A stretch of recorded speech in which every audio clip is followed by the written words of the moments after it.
to you, O Lord. I lift up my soul. What a powerful way to start a prayer. Psalm 25 doesn't begin with a declaration of strength or confidence in ourselves. It starts with surrender. David, the author, says, "In you, my God, I put my trust."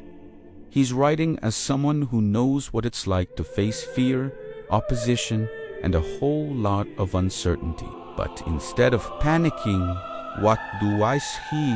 he lifts his soul upward. He doesn't just bow his head, he actively directs his entire being, his very essence, toward God. He asks God not to let him be put to shame. This isn't about avoiding embarrassment. It's a deep-seated plea that his hope, placed entirely in God, will not be for nothing. It's a declaration that faith in God is the one thing that can never be wasted. Even when life feels like it's falling apart, the world might let us down, people might betray us, but hope in God is a secure anchor. This psalm is incredibly personal. It feels like we're reading someone's private journal. It's the prayer of a person standing at a crossroads, desperately needing direction. David prays, "Show me your ways, O Lord. Teach me your paths. Guide me in your truth." Notice, hidoisniti.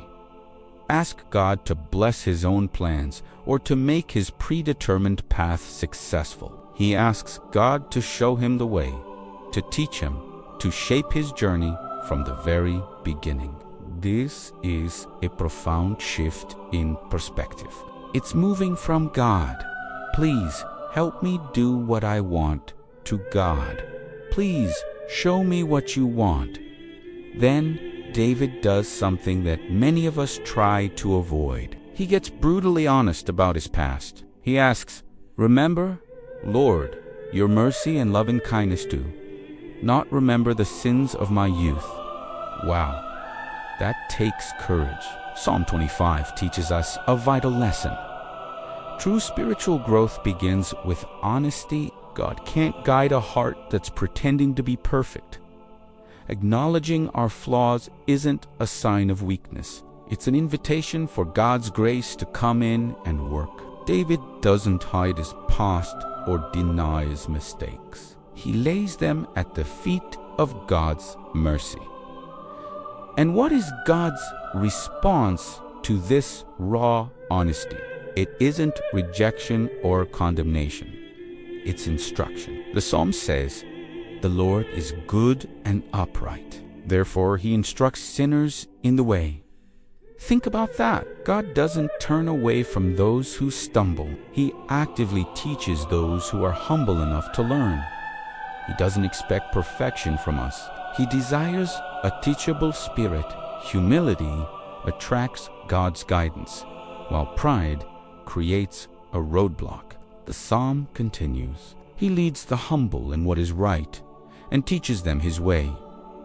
This isn't a promise that the path will always be easy or free of challenges, but it is a promise that it will be a faithful one with God as our guide every step of the way. As the psalm draws to a close, David's prayer expands. It moves beyond his own needs.